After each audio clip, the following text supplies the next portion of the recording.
আচ্ছা বন্ধুরা, তোমাদের সাথে একটা কথা শেয়ার করি। জানি না তোমরা কিভাবে নেবে, হাসতেও পারো, আমাকে ছিছিও করতে পারো, তাতে আমার কোনো যায় আসে না। কথাটা হলো, আমি যখন বাথরুমে যাই, হ্যাঁ ঠিকই শুনছো, আমি যখন বাথরুমে যাই কোনো কাজ করতে, স্নান করতে হোক, জামা কাপড় ধুতে হোক, তখন ওই সময়গুলোতে আমার বরের, আমার ছেলের হাগা, মোতা, বমি, যা যা জিনিস আছে ওদের তক্ষুনি পায়। এর আগেও পাবে না, এর পরেও যাবে না। আমি ঢুকবো তখনই ওদের সব পায়।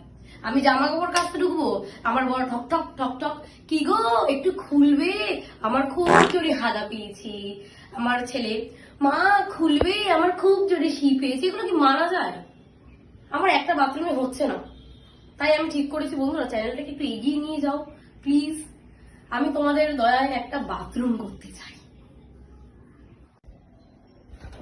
লাইকটা করো, সাবস্ক্রাইবটা করো, তবে তো হবে।